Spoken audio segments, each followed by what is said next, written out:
Santo Deus, Pai amado, Pai de infinita graça, louvamos ao Senhor por ter nos alcançado com Tua graça maravilhosa, graça irresistível, graça eficaz, graça poderosa, que não pode ser respondida senão com muita alegria, muita graça, com muita gratidão, entendendo que não somos desgraçados, mas agraciados por Ti. Nos faz compreender e aprofundar e maturar a verdade da Tua graça a cada milésimo de segundo da nossa vida. Nos ajuda a Te compreender melhor, Senhor. Nos ajuda a Te glorificar. É isso que nos dá mais prazer em nossas vidas. Os Teus mandamentos não são pesados para nós. São suaves e são vistos por nós como proteção, guarda e amor. Nos ajuda nesse momento para compreender Tua palavra. Te oro, nós oramos em nome de Jesus. Amém. Ok. Eu queria ter uma palavra aqui antes para alertar vocês sobre o que nós vamos estudar a partir desse domingo especificamente. Nós estamos testemunhando, talvez você, pelos jornais, todos os dias, mudanças grandiosas no mundo. O cenário mundial tem passado por grandes mudanças. Há um crescimento vertiginoso do islamismo. Há um êxodo muito grande agora para a Europa, e todo mundo que está acompanhando nos jornais está percebendo o quanto de gente que está entrando na Europa. E logo, logo nós teremos as implicações religiosas, sociais, étnicas que essa imigração vai trazer. Nós estamos também no mundo, olhando para o mundo, nós estamos observando que há uma tendência em querer modificar aquilo que antes era tão claro, e ainda é claro. A questão do gênero está sendo redefinida. O que é um homem? O que é uma mulher? Antigamente isso era decidido biologicamente. Hoje em dia é a pessoa que diz se ela é homem ou mulher.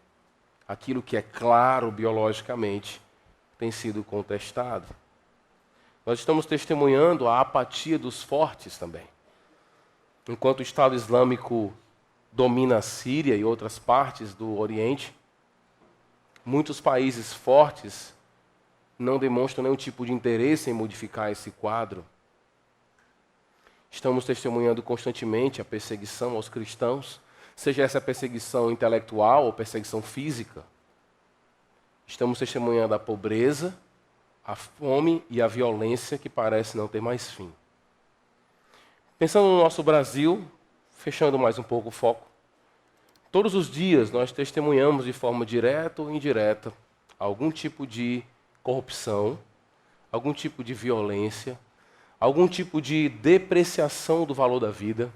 Estamos testemunhando, direto ou indiretamente, mortes aos milhares, a imoralidade, melhor dizendo, impregnada na nossa cultura, exploração por parte dos políticos, ignorância do povo, egoísmo do povo. Quanto à nossa cidade, fechando um pouquinho mais o foco, a violência invadiu nosso território.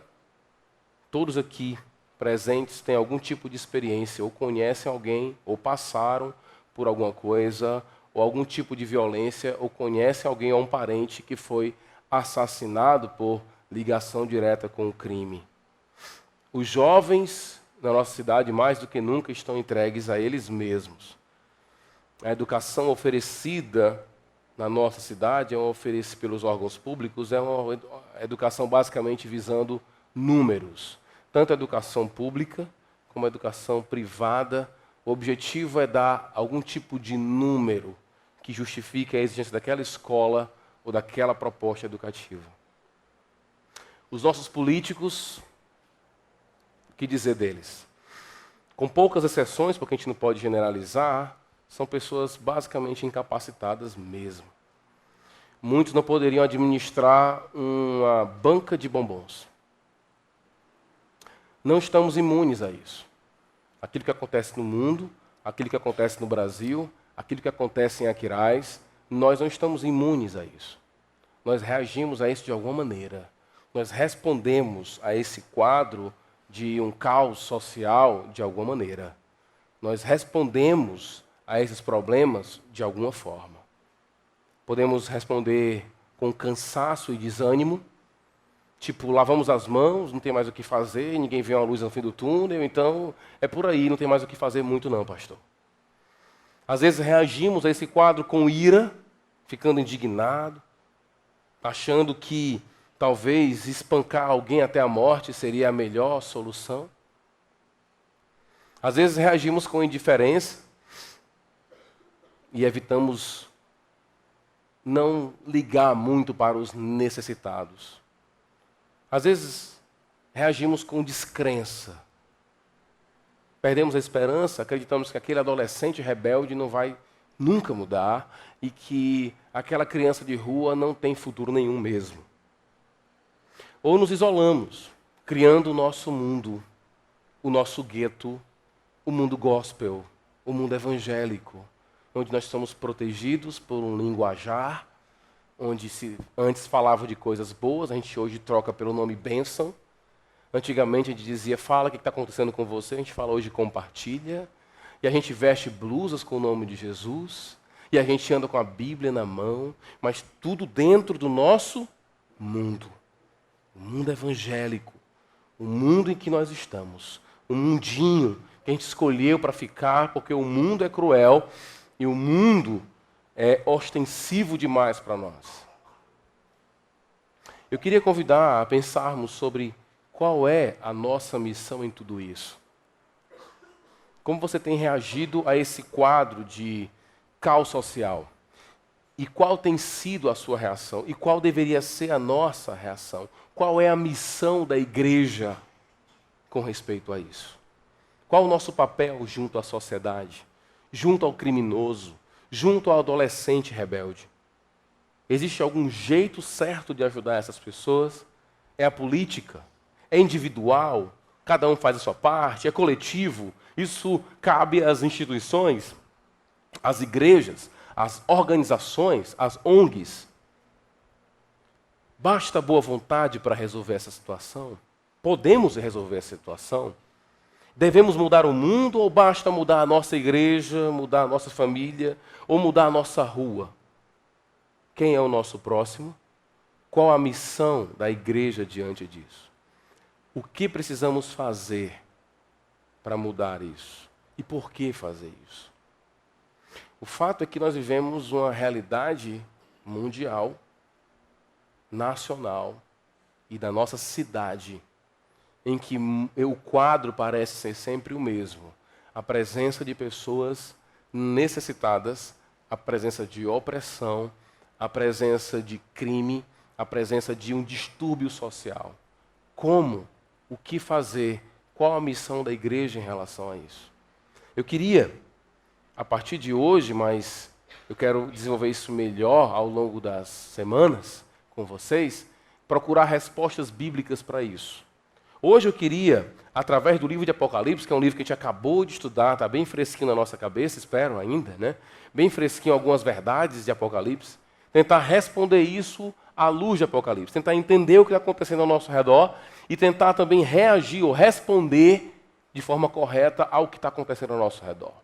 Hoje é Apocalipse que nós queremos considerar, mas depois dos domingos que virão, nós queremos saber o que a Bíblia fala sobre pobreza, o que a Bíblia fala sobre o próximo, o que eu tenho que fazer com respeito ao caos social, eu tenho que ficar indiferente a isso, eu tenho que procurar resolver isso somente evangelizando, evangelizar é a única forma de eu poder, então, resolver essa questão. Tem solução isso?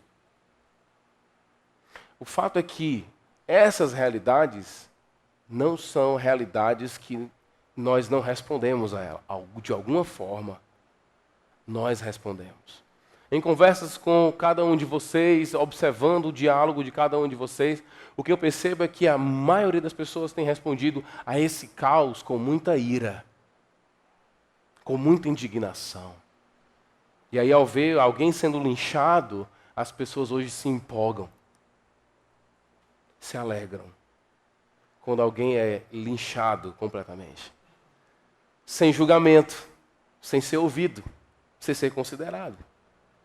Ficamos indignados com os políticos, chateados, virados de ira com respeito a eles.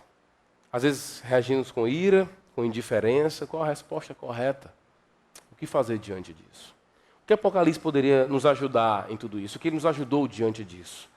Em resposta ao caos, então, como entender e como responder a esse caos social? Eu percebo que Apocalipse ele vai nos depurar a nossa visão. A Bíblia vai fazer isso, mas hoje, como eu quero ver Apocalipse, ele vai depurar para nós uma visão da expectativa e ter um otimismo correto com respeito a isso. Mas vamos então às respostas. Capítulo 4. Primeiro, como entender tudo isso? Primeira resposta que eu quero dar para você é: Deus está no controle de todas as coisas. É isso que Apocalipse nos ensina. A lógica de Apocalipse é tudo que acontece na terra foi antes determinado soberanamente por Deus em seu trono de glória. Portanto, esse mundo tem um comandante. Esse mundo, apesar de parecer estar descontrolado, ele tem um comandante. Ele tem alguém que controla, alguém que está no trono, alguém que tem o livro na mão, aquele que pode abrir o livro, aí é aquele que escreve o livro. O mundo não está sem controle. O livro é dele, é ele quem abre. Os anjos que dão ordens para que as coisas aconteçam são dele. O mundo não está entregue a cada um de nós. O mundo é um reflexo do que Deus quer para esse mundo. Portanto, tenhamos muito cuidado com as nossas ações em prol do afligido, em prol do necessitado. Tem muita gente que ajuda o necessitado, o afligido, por raiva, por ira. Quantas pessoas você vê, geralmente da juventude, quando aqueles movimentos sociais se levantam, são geralmente jovens super empolgados e indignados com o sistema que está oprimindo o pobre e o necessitado. Ele está indignado. Boa parte dessa indignação é, na verdade, uma indignação para com Deus. Apocalipse capítulo 4 vai dizer: depois dessas coisas olhei, versículo 1, e diante de mim estava a porta aberta no céu, a voz que eu tinha ouvido no princípio falando comigo com a trombeta disse: suba para cá e lhe mostrarei o que deve acontecer depois dessas coisas. E imediatamente me vi tomado pelo Espírito, e diante de mim estava um trono no céu. E ele estava assentado, e lá estava assentado alguém. Ele vai descrever esse alguém, nós sabemos muito bem quem é, que é Deus. Esse mundo tem um governante. E por que tanto caos? O que muitos chamam de caos e desordem, na verdade, é a expressão da ira de Deus. Romanos capítulo 1 diz: a ira de Deus é revelada dos céus contra toda impiedade. Você não pode olhar para o mundo, olhar para a realidade desse caos de injustiças constante, de opressão para o necessitado, onde as pessoas tiram proveito, de corrupção constante. Daqui a pouco a gente vai para casa, talvez alguns vão ligar a televisão, vão assistir o telejornal e vão ver mais um caso de corrupção, mais um caso de injustiça. Esse mundo não está fora de controle, porque tem um Deus que está comandando todas as coisas, mas ele está irado. Isso deve levar a alguma implicação para nós também. Primeira implicação: não vamos confiar na nossa astúcia, achando que nós podemos mudar o quadro por nossa própria força. Não vemos o mundo em completo descontrole e queremos resolver todas as coisas. Nós encontramos em Deus a explicação. Entendemos que o mundo está sob o controle dele. Portanto, seja qual for a nossa resposta a esse caos que nós encontramos na nossa cidade, vamos falar mais da nossa cidade. Em que você tem corrupção constante, ausência de governo constante, violência constante. Aqui, se eu pedisse para alguém levantar o braço que foi assaltado, conhece alguém que foi assaltado, alguém que foi morto, seriam muitos os braços aqui erguidos. Diante disso, a gente não pode esquecer de uma verdade. Deus está no seu trono. Ele comanda todas as coisas. E boa parte do que acontece ao nosso redor, a explicação está no fato de ele estar irado. E a sua ira é santa e justa. Eu não estou dizendo que não existe algum tipo de sofrimento inocente. A gente aprende no livro de Jó que existe isso. Mas Deus ainda está no controle de todas as coisas.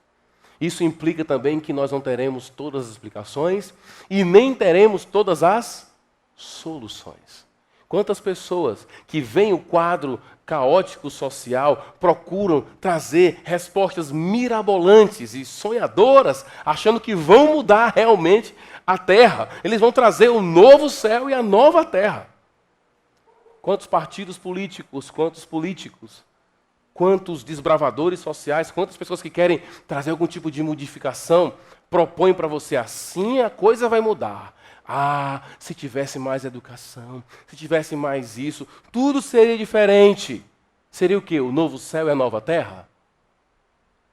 Nós não teremos todas as respostas, nem teremos todas as soluções, até que Deus diga, como ele diz lá em Apocalipse 21, no livro de Pedro, em Isaías 61, Isaías 75, eis que faço novos céus e nova terra. Até lá, qualquer tipo de manobra que você queira fazer para mudar essa situação, não vai trazer novos céus e nova terra. Você pode ser um excelente músico e tentar influenciar a cultura por sua música. Você pode ser um excelente trabalhador, e a gente vai ter um dia que a gente vai falar sobre trabalho aqui.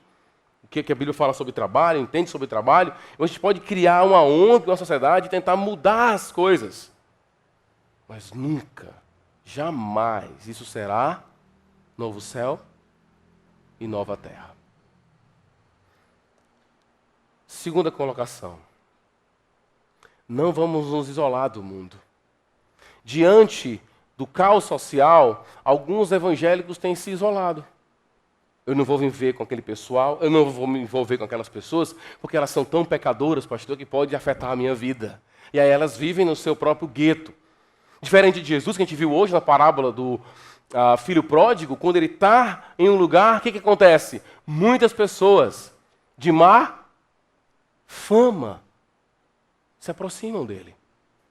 É assim que acontece com a nossa igreja. As pessoas de má fama sentem-se à vontade de entrar nesse lugar e ouvir a palavra de Deus. Nós não podemos nos isolar. O livro de Apocalipse nos ensina isso. Ele nos ensina, a partir do capítulo 2, capítulo 1, 2 e 3, que a igreja é o quê do Senhor? Ela é o candelabro. Ela é a luz do mundo. Nós não podemos escolher ficar fora da história. Mateus capítulo 5, volta um pouquinho.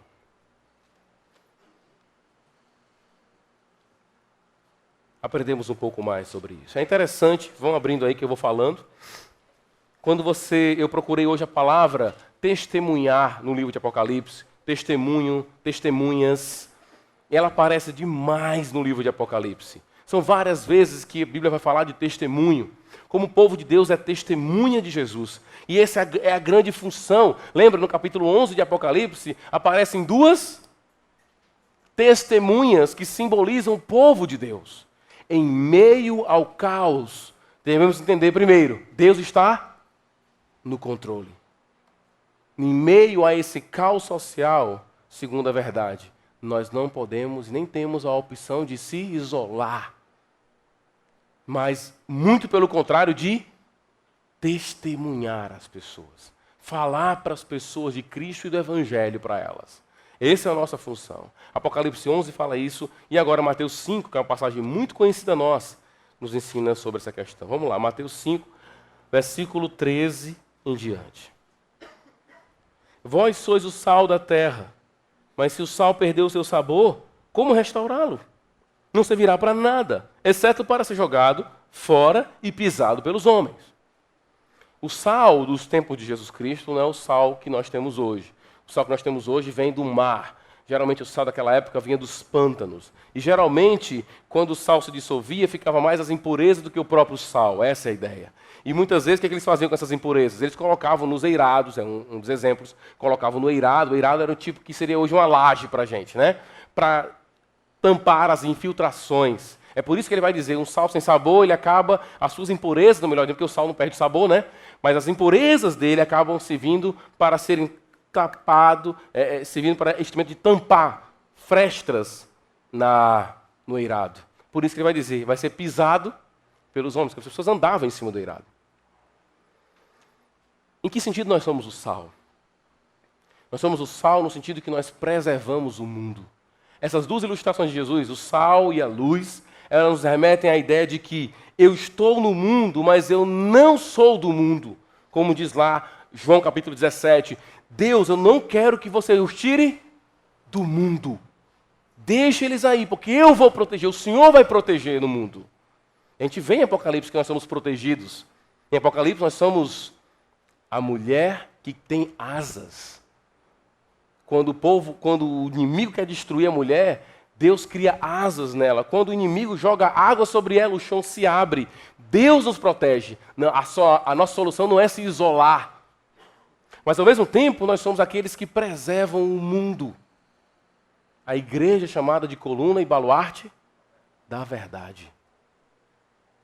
Nós somos o sal no sentido de que nós não somos como o mundo. Antes, muito pelo contrário, o preservamos. Porém, nós não podemos se isolar. Aí vem a segunda ilustração, que é a que está ligada ao Apocalipse. Nós somos candelabro, nós somos luz. Vocês são a luz do mundo. Não se pode esconder uma cidade construída sobre um monte. E também, ninguém acende uma candeia e logo coloca debaixo da vasilha. Ao contrário, coloca no lugar apropriado e assim ilumina todos que estão na casa.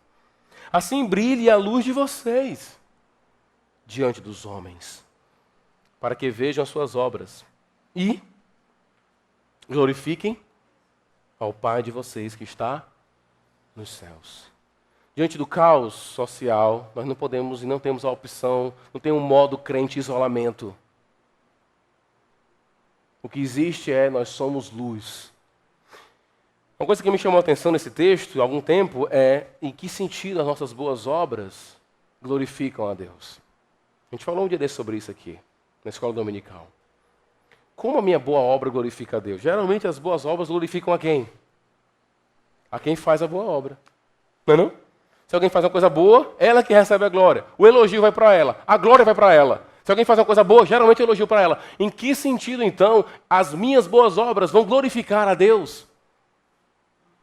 Geralmente, quando nós fazemos coisas boas, e entre nós existem pessoas que não conhecem a Deus e fazem coisas boas. Geralmente, o elogio é para a pessoa que faz. E como é que a gente vai conseguir fazer boas obras?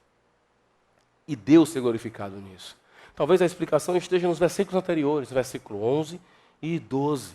Quando fala, bem-aventurados sois vós quando forem perseguidos. Qual deve ser a nossa reação?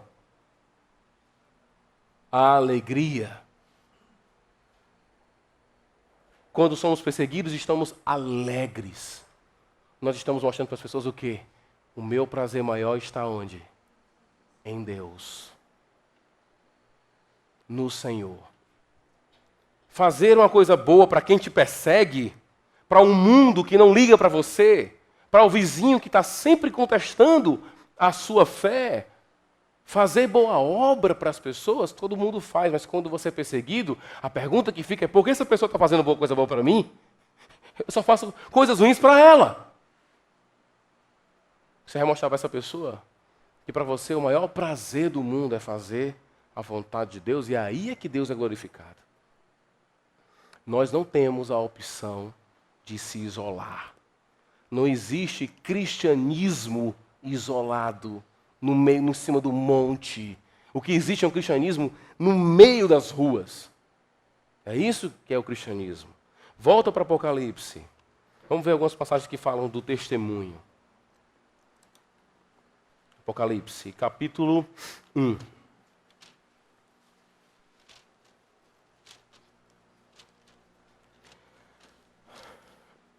capítulo 1, versículo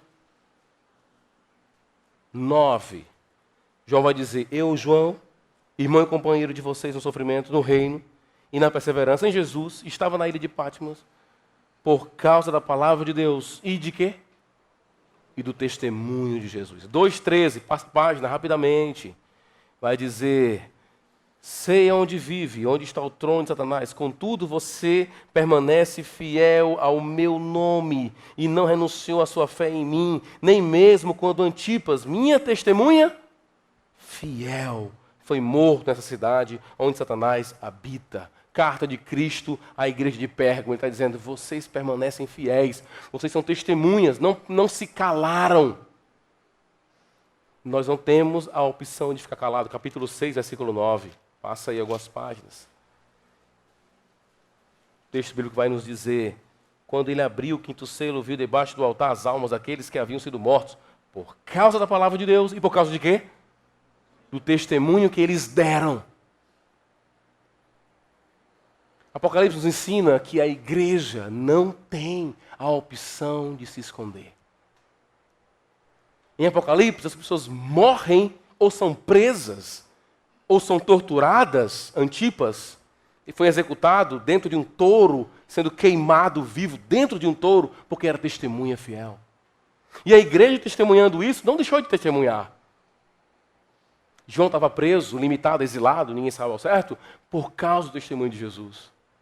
Nós somos a testemunha do Senhor. Testemunha de Cristo. A igreja não pode ficar calada. Enquanto testemunharmos do Senhor, Ele vai nos proteger enquanto testemunhas.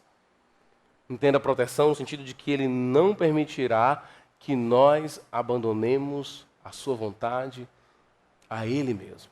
Ele não está dizendo que seja minha testemunha e nada de mal vai te acontecer. É o contrário aqui. Antipas morreu queimado. Diante do que acontece ao nosso redor, na nossa cidade, a nossa igreja não tem a opção de ficar calada. Nós somos testemunhas do Senhor. E por último, mais delongado, eu quero trabalhar isso com vocês.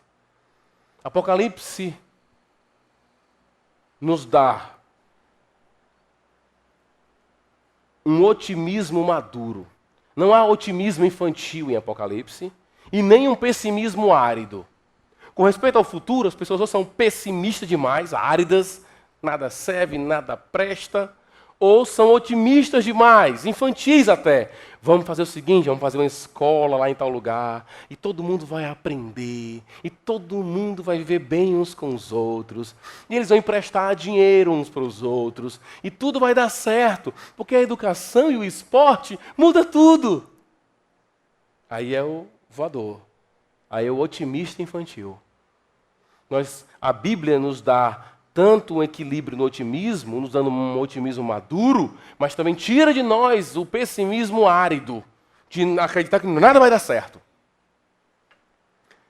Primeira verdade com respeito a isso. Primeiro, não ignoramos o pecado e a culpa das pessoas. Não tratamos os seres humanos como inocentes. Sim, existe, como eu falei, o sofrimento inocente. Porém, em Apocalipse, o homem, observa, ele é sempre descrito como aquele que rejeita o Senhor e que blasfema o nome do Senhor, mesmo quando o Senhor traz sofrimento para alertá-lo para a vida. Nós vamos reagir ao caos social da nossa cidade, mas sem otimismo infantil, sem pessimismo árido, porque nós entendemos que o ser humano é, acima de tudo, pecador. Ele é pecador. Estaremos lidando com pessoas que não querem o bem. Segundo, procuramos fazer o bem, o melhor, mas nunca teremos uma sociedade de oportunidades iguais. Tem muita gente que sonha. Tenha muito cuidado com os sonhadores que propõem o céu na terra. Todo ser humano que propôs o céu na terra fez a terra um inferno. Todos aqueles que disseram agora vamos fazer uma sociedade justa, onde todo mundo é equilibrado, todo mundo ganha igualzinho, tira desse aqui e bota para esse aqui. Esse tipo de sociedade não existe e toda vez que tentaram fazer dela existente, tornaram-se a terra, na verdade, um verdadeiro inferno. Nós não somos nem otimistas infantis, nem pessimistas secos e áridos. Acreditamos no pecado e acreditamos que as pessoas não podem mudar a situação por elas mesmas. O que move nosso coração para fazer o bem, nós, igreja, é sermos alvos da graça de Deus. A gente acabou de cantar esse cântico maravilhoso, maravilhosa graça. A graça nos alcançou. É por isso que nós queremos fazer o bem para essa cidade. É por isso que nós devemos responder com graça à cidade ou ao país. Vamos ficar na cidade que é melhor. Tem muita gente que é muito atrevida, quer logo mudar o mundo inteiro. A gente não quer mudar o mundo inteiro. A gente quer saber o que a nossa igreja tem que fazer diante do que está acontecendo. A gente ora toda quarta-feira aqui. Toda quarta-feira alguém, vamos orar, pastor, porque a igreja está muito violento. Vamos orar pelos nossos governantes. Mas a pergunta que a gente tem que fazer, o que a gente tem que fazer? O que nós estamos fazendo? Uma coisa, o que quer que viemos a fazer, devemos fazer por graça. Não achando que vamos fazer de Aquiraz o novo céu e a nova terra. Não amamos somente, não nos armamos somente de boas intenções. O cristão não pode somente ter boas intenções para resolver as questões sociais ao seu redor. Tem muita gente que é cheia de boa intenção, mas não olha para a realidade. Nós reconhecemos o pecado, por isso nós não somos pessoas que caem no otimismo infantil. Terceiro, conseguimos ver Deus usando os incrédulos. É verdade. Deus usa os incrédulos. É isso que a teologia reformada chama de graça comum. Você pode ouvir uma música de alguém que é incrédulo, que é muito boa, que edifica você porque traz verdades de Deus. É a graça comum de Deus. E você pode, inclusive, e eu estou aqui usando um notebook, usando um microfone que eu não inventei. Alguém inventou isso, nós estamos aproveitando disso. Nós acreditamos nisso, mas também acreditamos que existe um dragão solto e que ele quer destruir o povo de Deus. Portanto, a minha relação com o incrédulo é sempre uma relação de muito cuidado. Porque à medida que eu sei que Deus pode utilizá-lo, na hora que eu for resolver o problema social, eu tenho que entender também que o diabo está à solta e que ele quer destruir. Isso me dá um equilíbrio. Isso não me deixa cair no otimismo tolo, achando que o diabo nem existe, parece que a queda não existe. É só você ver, daqui a pouco vai chegar a época das eleições, né? E nós vamos ver, assistam, tentem, né? Tome algum tipo de remédio para preparar você para assistir aqueles programas de político. Aí você vai ver como é lindo. Tá para ver um político dizer assim, gente, não é assim, a coisa não é de uma hora para outra, não. O problema é muito grave. O máximo que a gente vai poder fazer é isso aqui, ó. Não tem um político que diga isso. Todos eles são defensores e promotores do novo céu e da nova terra. Nós não somos otimistas nesse ponto. Não somos pessimistas, mas também não somos otimistas infantis. Acreditamos no pecado, acreditamos na presença do dragão. Segundo, Deus, não nós, é que vai mudar todas as coisas. Pedro diz, nós esperamos novo céu e nova terra. Não somos nós que produzimos novo céu e nova terra. Nós esperamos novo céu e nova terra. Outra aplicação ligada a essa questão do otimismo é que quando você entende essa realidade do pecado, você torna-se mais humilde em suas obras. Muitas vezes pessoas entram no mundo de tentar resolver a questão social. O que acontece? Acabam muitas vezes fracassados, extremamente desanimados. Um dia a gente estava conversando com a Tati aqui, não sei se a Tati está aqui, com as crianças.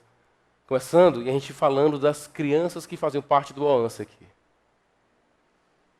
E que uma delas, o OANSA é um projeto que a gente tinha com as crianças aqui da nossa região, da nossa área.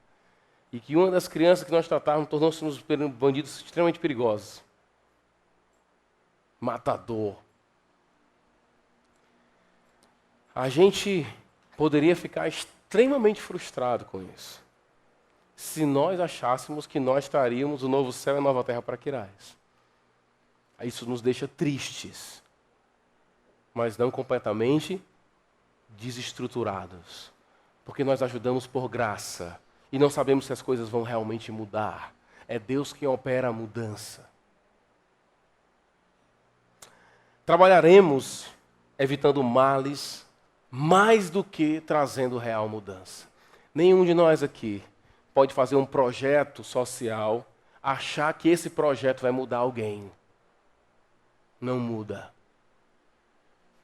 A gente faz o projeto, a gente executa o projeto, a gente tenta fazer o melhor, mas a mudança só pode vir pelo Evangelho e pelo Senhor. Apocalipse nos ensina isso. O dragão está solto. O homem não está disposto a colaborar com Deus. Deus é quem opera a verdadeira mudança.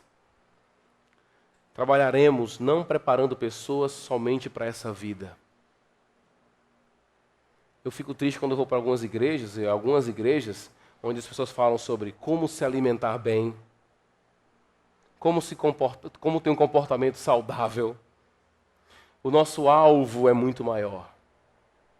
Ao olharmos para Aquiraz e vermos o que está acontecendo ao nosso redor, o nosso alvo não é somente poder ter uma noite tranquila. Nosso alvo não pode ser somente, vou fazer o bem para ver se pelo menos os meus filhos conseguem viver nessa cidade em paz. O nosso alvo não é somente mostrar para as pessoas como viver nessa vida. Nosso alvo é mostrar para elas a eternidade. Por isso nós não somos otimistas infantis, nem pessimistas áridos. Apocalipse nos ajuda nisso.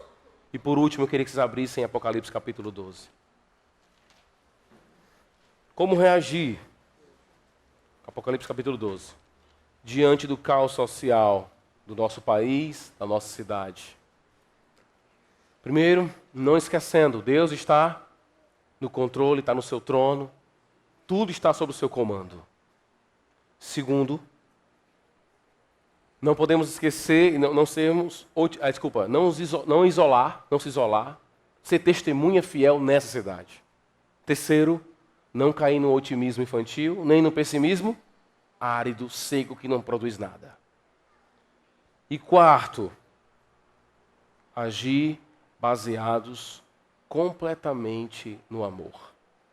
Apocalipse capítulo 12, versículo 11 diz assim. Vamos ler o versículo 10. Então ouvi uma forte voz dos céus que dizia: agora veio a salvação, o poder e o reino do nosso Deus, e a autoridade do seu Cristo, pois foi lançado fora o acusador dos nossos irmãos, que os acusa diante do nosso Deus de dia e de noite. Eles o venceram pelo sangue do Cordeiro e pela palavra do testemunho que deram. Olha aí a palavra, testemunho. E diante da morte, não amaram a própria vida. O que Apocalipse nos ensina, irmãos, é que diante de tudo que acontece, esse caos, e esse caos, quando você lê Apocalipse, você vê que esse caos que nós estamos vivendo hoje, ele é meio assim pequeno em relação às trombetas e às taças, por exemplo. Mas observa que o que Deus quer do seu povo sempre é isso. Testemunho da sua palavra e amor.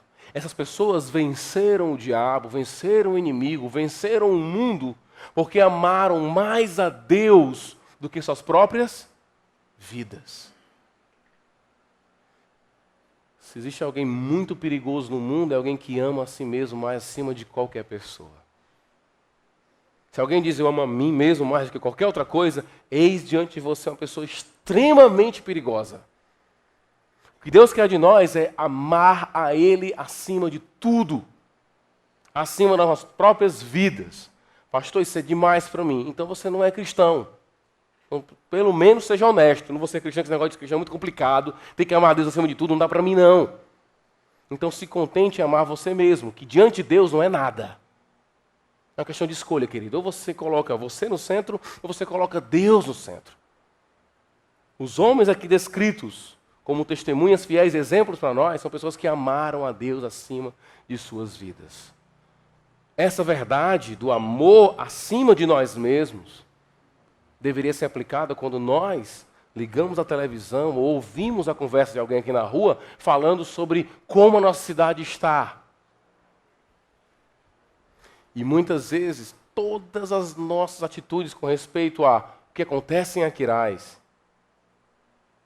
são reflexos do amor que nós temos por nós mesmos. Até a nossa indignação.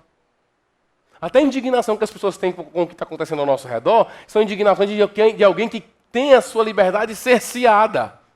Pastor, não aguento mais, aqui está complicado demais. E a sua indignação é só fruto do seu amor próprio. Você não está indignado porque você ama a Deus e você está vendo que Deus não está sendo glorificado na nossa cidade. A sua indignação ainda é fruto do seu egoísmo.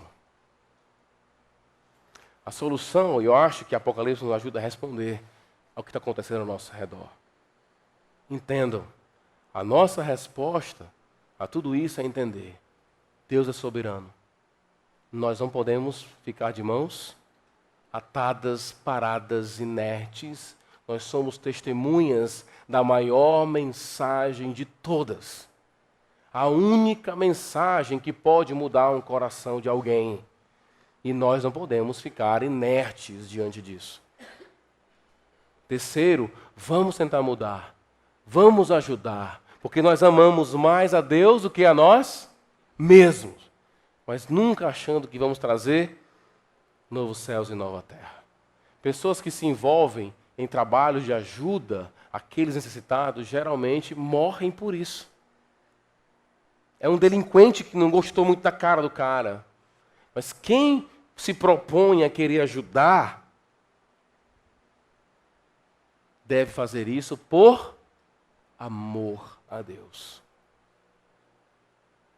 O que fazer, irmãos, diante do que está acontecendo ao nosso redor? Não sei como é que está a sua sensibilidade diante disso. Não sei se a sua vida está tranquila demais. Talvez não há ameaça na sua rua é uma rua tranquila.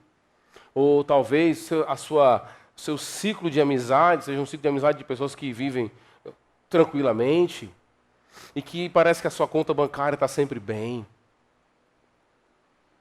Mas o fato é que ao redor de nós, e se você der uma volta no seu carro, na sua moto ou a pé pela cidade, o que você vê é um cenário de pessoas completamente entregues. Eu cresci nessa cidade e eu cansei de deixar minha bicicleta lá de fora de casa e nunca minha bicicleta foi roubada. Eu moro numa casa que tem uma área e um murinho baixo. Hoje em dia não tem mais nem muro, porque foi só grade. Mas era um murinho baixo, eu dormia na rede, na área. E hoje em dia, mas não é assim. Toda vez que eu chego na minha casa, hoje eu tenho que parar o carro, ir devagarzinho de segunda, ou de moto devagar, olhar, ver se tem alguém escondido em algum lugar, lançar o farol em algum lugar, para depois buzinar para minha esposa abrir o portão. Nós podemos, diante disso, ficar indignados. Podemos, diante disso, ficar chateados. Ou, sabe, é uma desgraceira mesmo. Você pode muito bem acompanhar as decisões da Câmara dos Vereadores pela internet. E você pode, diante disso, ficar indignado. Coloca, inclusive, um pote do lado que você vai vomitar em alguns momentos. Mas é só essa a nossa reação? É isso que Deus quer da igreja dele? É isso que Deus espera de cada um de nós? Essas perguntas é que eu quero responder ao longo dos domingos que virão. Eu quero gerar em cada um de nós a pergunta: qual é a nossa missão em tudo isso? Qual é o meu papel em tudo isso? A Bíblia vai nos dar o equilíbrio. Ela vai tirar de você qualquer tipo de expectativa de tentar mudar o Aquiraz, fazer dele, o paraíso. Mas ela vai te encher de amor ao ponto de transbordar esse amor ao próximo, mesmo quando esse próximo não quer o seu amor. Porque foi assim que Deus nos amou, não foi?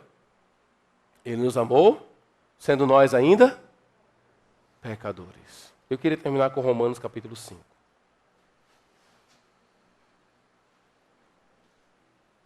Romanos capítulo 5. O texto que eu acabei de citar.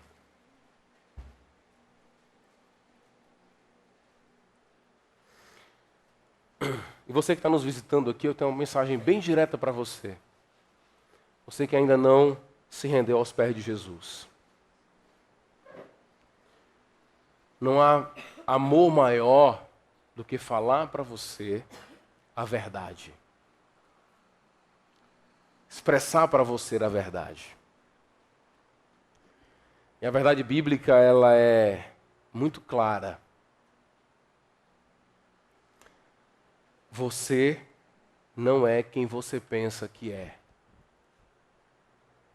O que a Bíblia diz de você é uma mensagem dura, porque ela diz para você que você naturalmente não quer nada com Deus. É inimigo de Deus. Está longe de Deus. Hoje a gente aprendeu a parábola do filho pródigo, não é isso? A gente aprendeu que os dois filhos odiavam o pai. Um odiava o pai indo para a gandaia e o outro odiava o pai ficando em casa. Tem gente que não gosta de Deus, não ama a Deus, mas revela isso indo para a gandaia. E outros revelam isso vindo para a igreja. Vêm para a igreja, mas não amam a Deus, mas vêm para a igreja. Todos nós somos pecadores. Essa palavra é extremamente pesada. E o maior bem que essa igreja pode fazer para você hoje é fazer o que ela tem que fazer. É testemunhar da pessoa de Cristo para você. E ser bem claro com você. O evangelho é bem simples. Você é um pecador, eu sou um pecador, todos nós somos pecadores. Isso implica que nós somos rebeldes a Deus, não queremos a Deus, temos um espírito de autonomia, queremos resolver nossa vida por nós mesmos. Achamos que a vida é nossa e tudo é resolvido por mim mesmo. Lembro das palavras do meu pai. Deus me deu uma consciência do certo e do errado, por isso eu sei o que é certo e o que é errado. Eu disse para ele, é interessante que o apóstolo Paulo, que é o apóstolo Paulo, disse que não confia na própria consciência dele, agora o Senhor confia. Nós somos pecadores. Mas a despeito disso, versículo 8. Mas Deus demonstra seu amor por nós. Cristo morreu em nosso favor, quando ainda éramos pecadores. E aí eu volto agora para você que é daqui da igreja. Deus, quando te amou, Ele não viu nada de interessante em você. Não foi o seu penteado, não foi a sua educação, não foi o seu visual, não foi o seu dinheiro que atraiu Deus para você. Quando Ele olhou para você, Ele viu um pecador, um inimigo de Deus.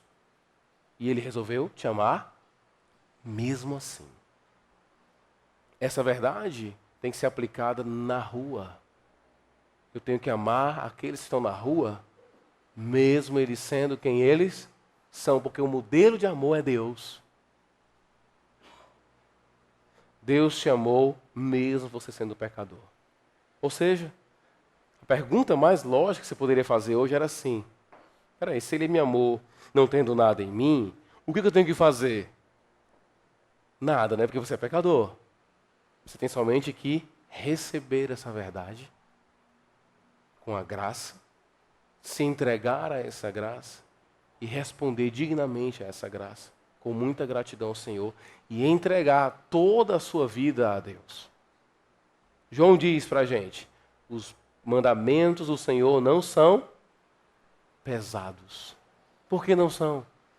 Porque diante de um coração cheio da graça de Deus, você nunca considera o mandamento de Deus algo que é pesado.